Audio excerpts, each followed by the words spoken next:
one of the things that I have to assume that you've all read it, but it doesn't matter if you haven't. That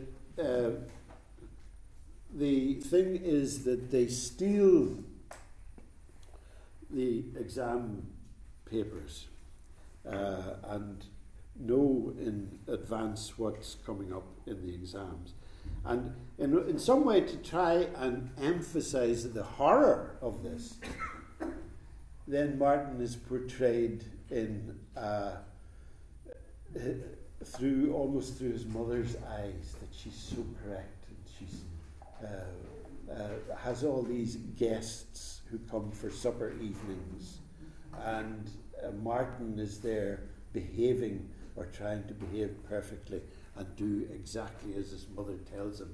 So all that means is that it's a preparation for the illegality that's to happen later on. And I'll just read a section from the first supper evening. Oh, I didn't even know that was there. This is a clipping from the newspaper, which was much more recent. I don't know when it was. But it says, exam is hastily rewritten after theft of papers. This is only about 2 years ago.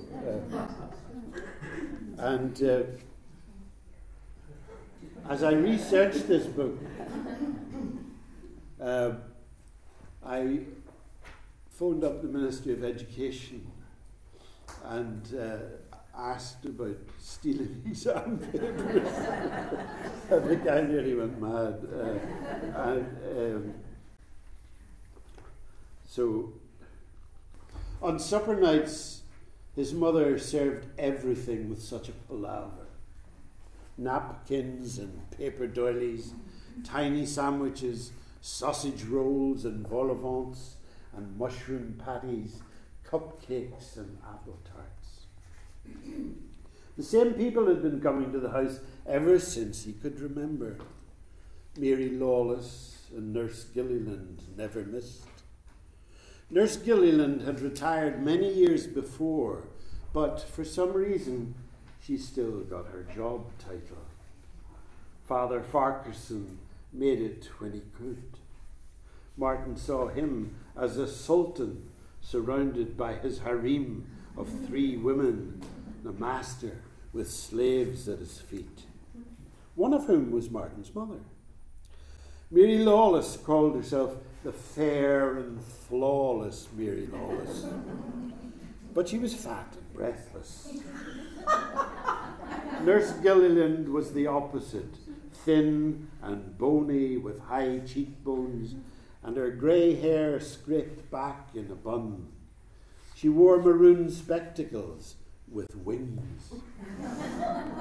She had a liking for Shara Hale patterns in navy or brown and had manly brogues to match. I was never able to master the high heels, she said. There was always a sense of occasion when the priest was there. And how's Mary, he would say. Oh, poorly enough, Father. When you have a body like mine, you haven't far to go to seek your sorrows. And she'd lower herself into an armchair on the pivots of her elbows. At the last minute, she'd fall and half wheeze, half shout, Jesus, Mary, and Joseph. When she'd settled in the armchair and arranged her huge bosoms, she turned to the priest and said, Excuse me, Father, it was a prayer and it was well meant. I know, you don't have to tell me. I'm bit to the ropes this evening. And you, Nurse Gilliland? Soldiering on, Father, she'd say, for my sins. Nurse Gilliland had been a midwife, and she said that she had looked up the wrong end of more women than enough. She said that one evening when Father Farquharson wasn't there. The priest spoke to Martin as to a fellow scholar, man-to-man stuff. The parlour, he said, was derived from the French word parlour, to talk. It's an entirely appropriate room, he would say, for our little Coterie. Another French word. And doesn't she have the place looking lovely? Nurse Gilliland spoke up. It's a credit to you, Mrs. Brennan. I know some people don't like the saying, but I must say you have the place looking like a wee palace. You have indeed.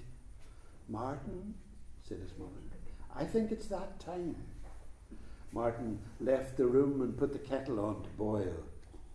When she heard the whistle, his mother came out and made the tea in the largest pot, and both of them, mother and son, brought in all the food she had prepared in the afternoon.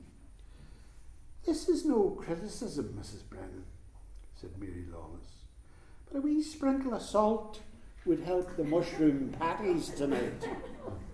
Excuse me, Constable, said Mrs. Brennan, but I hate being criticised for doing something I intended to do.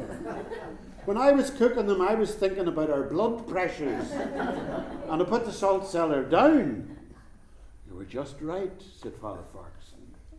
Too much salt is a danger to us all. I read about it in The Woman at Home, said Mrs. Brennan. I didn't know you got The Woman at Home. I was in the laundrette. Oh. I thought that those who liked their salt on the strong side could add a little more, a little shaking if you like, whereas those who have no option can remove the salt. My granda used to smother every bite he ate in the stuff, said Mary Lawless. He just held the salt cellar over his dinner like this. His dinner had to be almost white before he'd start into it. And he lived till he was 87. Crumbs, he was fortunate, said Father Farquharson. It's a complaint of the developed nations, is the blood pressure, said Nurse Gilliland. Yeah, there's a number of these supper evenings that go on, and they become more and more silly as it goes on. And in some ways, I hoped structurally that in the book that the young people, the young boys, are into science and examination of stuff, examination of the world through science and measuring all that kind of thing. And really what their older generation is doing is exactly the same thing, but in a comic kind of way. All about measuring tapes, and Mary Lawless measures her waist and tries to weigh herself and all so they're trying to do that, and the younger people are trying to find a way through the world in the same sort of way.